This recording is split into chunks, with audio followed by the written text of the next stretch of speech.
Namaste, everybody. Me, Foxy D. I'm sorry that I haven't been uploading as regularly as I would like to. Working on my business and dealing with some logistical issues, but it's coming along. And what is life but a road filled with obstacles? That is what it is. So we got to get through them above and beyond and rock on. So I'm en route. I definitely need the money. I'm actually cutting my own hair right now, but that's besides the point. We're going to talk about the road to wellness today.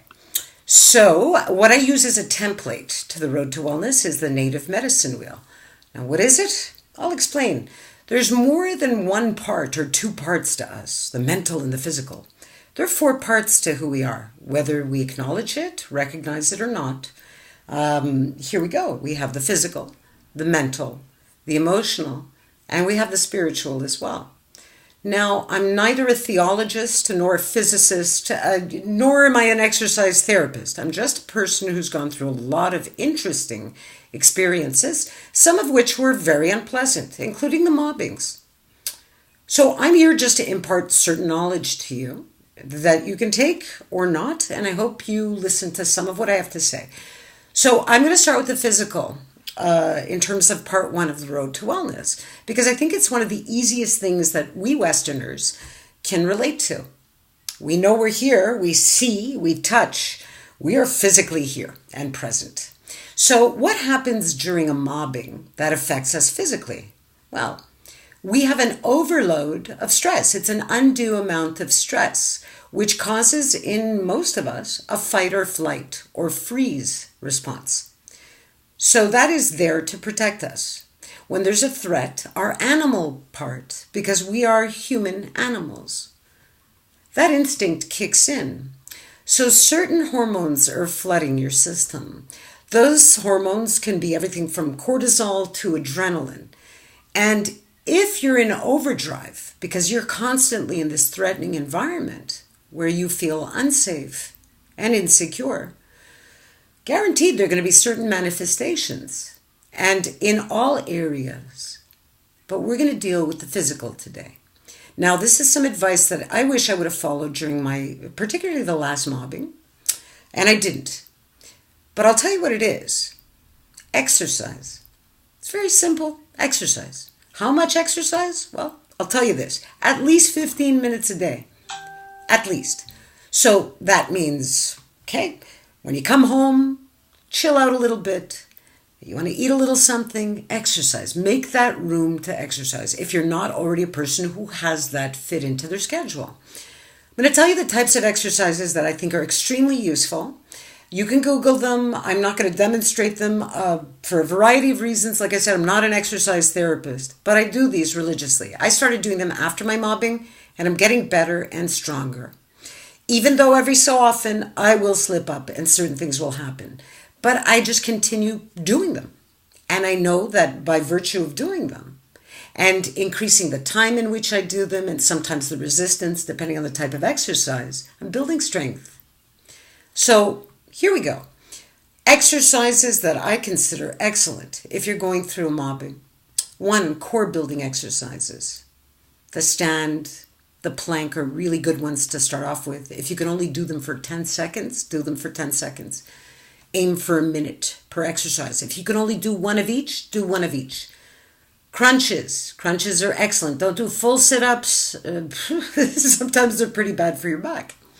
Unless you really have been doing them forever and, you have the soft cushion and the whole deal.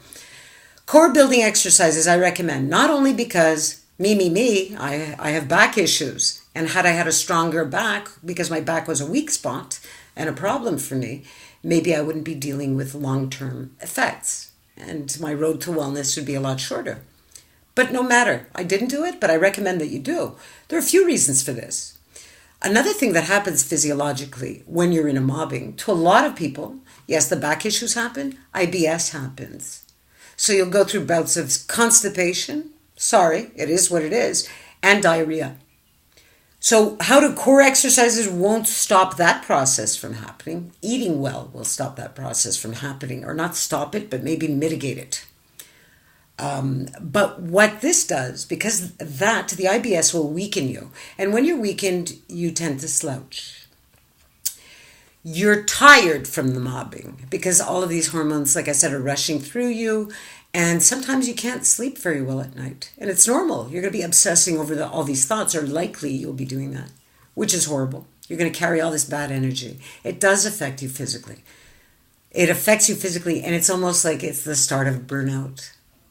So to avoid that, exercise. All right, besides the core exercises, excellent exercises that I love to do.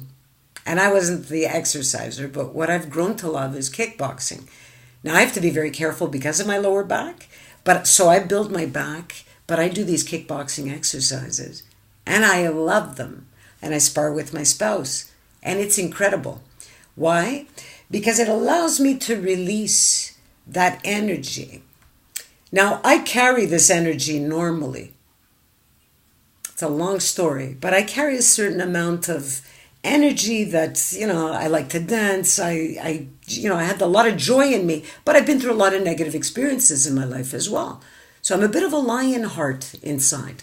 So these kind of exercises actually make me feel stronger. They build me up and they help me expel some energy that maybe right now it's not bad energy. It's just a high energy. Helps balance me out. It's all about finding that middle path and that middle way. So, in terms of physical, the exercise is essential. Eating well, try to avoid kind of dairy products if you can, because dairy will not help with the IBS. But the exercise being an essential component. Another thing that it does is, because you're standing taller, naturally, because you're feeling stronger and you'll be feeling better about yourself, okay, is that you have to concentrate less on that body language. See, body language is an important thing. It's part of building those boundaries. You don't want to walk around stoop-shouldered and looking afraid.